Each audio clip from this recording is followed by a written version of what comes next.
कि राहुल गांधी विपक्ष नेता जब कश्मीर जाते हैं और जब रिटर्न करते हैं तो वो खबर इंडियन एक्सप्रेस के पहले पन्ने पर भी नहीं थी। इतना डर है भाई। इतने डरे हुए लोगों के बीच में कोई च्यवनप्राश का बिजनेस कैसे कर ले रहा है, ये मुझे समझ में नहीं आ रहा है।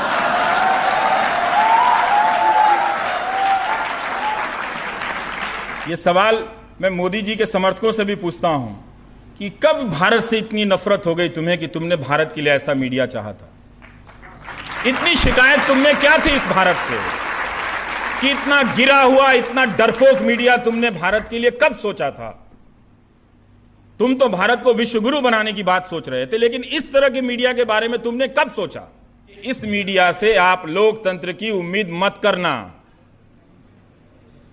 इसने पीछे पीठ में छुरा नहीं मारा है, सीने पे मारा है। भारत के लोकतंत्र की छाती पर इस मीडिया ने छुरा मारा है, पीठ में नहीं। जब अमेरिका और ऑस्ट्रेलिया का मीडिया लोकतंत्र के लिए लड़ रहे थे, लेकिन विश्वगुरु भारत क्या कर रहा था उस वक्त?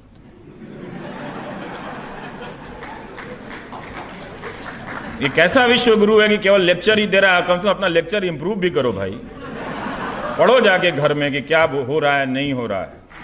क्लास में गुरु नहीं है, बनने चले विश्वगुरु। एक डरा हुआ पत्रकार लोकतंत्र में अधमरा नागरिक पैदा करता है।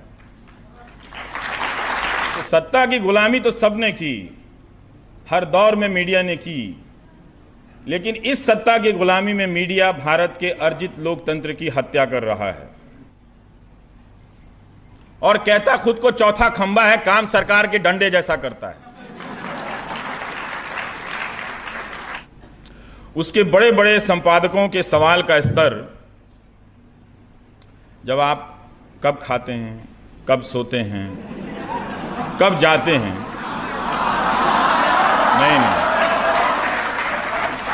नहीं, प्रक्रिया से चलिए, मैं प्रक्रिया से बता रहा हूं।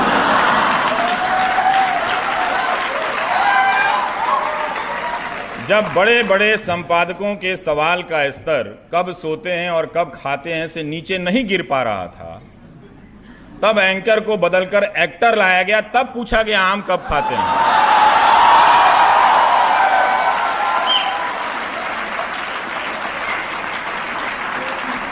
ये भारत का मीडिया है। आप इस सरजमीन की मिट्टी, धूल, कण, पेड़ पौधे, हर चीज पर फख्र कर सकते हैं, मगर 2014 के बाद के मीडिया पर आप फख्र कर ही नहीं सकते हैं, अनलेस कि आपको प्रधानमंत्री फॉलो करते हो। आप नहीं कर सकते। आप उनके समर्थक भी होंगे तो भी आप इस मीडिया पे गर्व नहीं कर सकते। उनके समर्थक भी मुझसे कहते हैं कि ये क्या मीडिया है, हमें ये देखा नहीं जाता है। वो सबसे ज्यादा दुखी हैं, आप लोगों से भी ज्यादा। तो जब मीडिया और सत्ता हर तरह की कट्टरता के गोद में बैठ जाए, तब लोकतंत्र अपने भरोसे का ठिकाना बदल लेता है। वो अखबारों में नहीं रहता, न्यूज़ चैनलों में नहीं रहता है। वो खुद को जनता के विवेक के उन कोनों में बचा कर रखता है जहां कोई चीखने वाला राष्ट्रवादी एंकर नहीं होता। डर गए, आप किसी भी पत्रकार को फोन करो, वो डर गए। एक डरा हुआ पत्रकार लोकतंत्र में अधमरा नागरिक पैदा करता है। आप सब, हम सब को अधमरे नागरिक के रूप में बनाने की ये कोशिश कर रहे हैं। तो अगली लड़ाई अगर आपको इस लोकतंत्र को बचाने की है या अपने भीतर लोकतांत्रिकता को बचाने की है, तो आपको इस मीडिया से लड़ना पड़ेगा। इफ एंड बट का कोई सवाल नहीं है।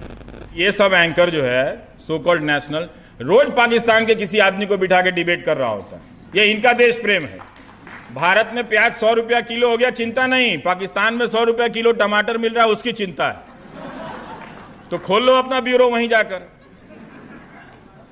अगर आपको गुवाहाटी में ब्यूरो नहीं है, भुवनेश्वर में ब्यूरो नहीं है, तो इस्लामाबाद में खोल लीजिए आप। एक तरह से आप देखिए कि पहले ये जो मीडिया था अपने आप को फोर्थ स्टेट कहता था, लेकिन दोस्तों बताते हुए बहुत दुख हो रहा है कि ये अब फोर्थ स्टेट का पार्ट नहीं है, ये डीप स्टेट का पार्ट है। क्लास में गुरु नहीं है, बनने चले विश्वगुरु।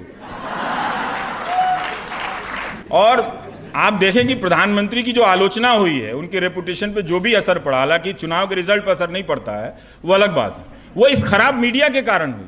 और स्क्रीन पर लिखा हुआ आता हरे रंग में फैजाबाद, फिर वो चेंज करता है भगवा रंग में अयोध्या। आप अयोध्या को भगवा ही लिख लो, लेकिन हरा से भगवा चेंज कर रहे हो तो आप खेल कर रहे हो। आप इस रंगों के जरिए आप अनन्य में से अन्य पैदा कर रहे हैं।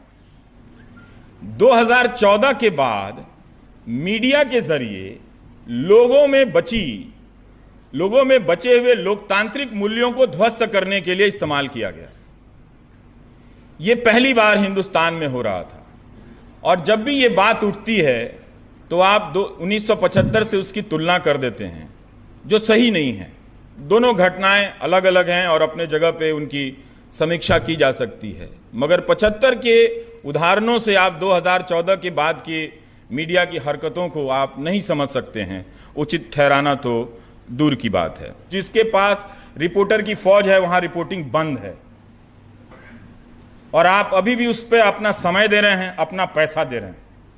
तभी मैंने कहा कि एक बार सोच लीजिए, अगर सूचना मिलती है तो देखिए, नहीं तो वही पैसा प्रधानमंत्री राहत कोष में भेज दीजिए।